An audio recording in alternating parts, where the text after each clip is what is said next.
Vivi, portanto, só, sem amigo com quem pudesse realmente conversar, até o dia, cerca de 6 anos atrás, em que tive uma pane no deserto do Saara. Alguma coisa se quebrara no motor, e como não tinha comigo mecânico ou passageiro, preparei-me para empreender sozinho o difícil conserto.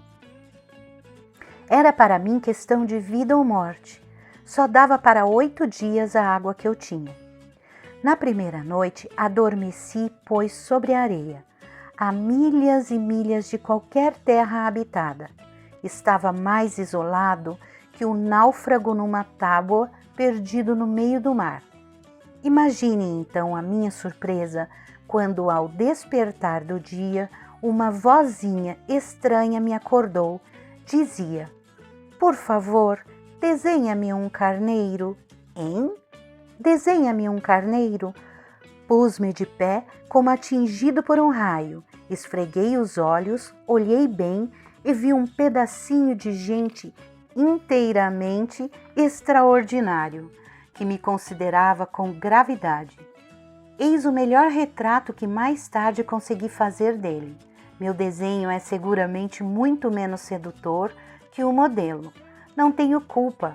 Fora desencorajado aos 6 anos da minha carreira de pintor e só aprendera a desenhar jiboias abertas e fechadas. Olhava, pois, essa aparição com olhos redondos de espanto. Não esqueçam que eu me achava a milhas de qualquer terra habitada. Ora, o meu homenzinho não me parecia nem perdido, nem morto de fadiga, nem morto de fome, de sede ou de medo. Não tinha absolutamente a aparência de uma criança perdida no deserto, a 1000 milhas da região habitada. Quando pude, enfim, articular palavra, perguntei-lhe: "Mas que fazes aqui?" E ele repetiu-me então brandamente, como uma coisa muito séria: "Por favor, desenha-me um carneiro." Quando o mistério é muito impressionante, a gente não ousa desobedecer. Por mais absurdo que aquilo me parecesse, a 1000 milhas de todos os lugares habitados e em perigo de morte, tirei do bolso uma folha de papel e uma caneta. Mas lembrei-me então que eu havia estudado de preferência geografia, história, cálculo e gramática, e disse ao garoto, com um pouco de mau humor, que não sabia desenhar. Respondeu-me: "Não tem importância, desenha-me um carneiro." Como jamais houvesse desenhado um carneiro, refiz para ele um dos 2 únicos desenhos que sabia, o da jiboia fechada, e fiquei estupefato de ouvir o garoto replicar: "Não, não, eu não quero um elefante numa jiboia. A jiboia é perigosa e o elefante toma muito espaço. Tudo é pequeno onde eu moro. Preciso de um carneiro. Desenha-me um carneiro." Então eu desenhei. Olhou atentamente e disse: "Não, esse está muito doente. Desenha outro." Desenhei de novo. Meu amigo sorriu com indulgência. "Bem vês que isso não é um carneiro, é um bode. Olhe os chifres." Fiz mais uma vez o desenho, mas ele foi recusado como os precedentes.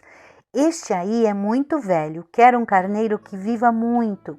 Então, perdendo a paciência, como tinha pressa de desmontar o motor, rabisquei o desenho ao lado e arrisquei: "Esta é a caixa, o carneiro está dentro." Mas fiquei surpreso de ver iluminar-se a face do meu pequeno juiz. Era assim mesmo que eu queria.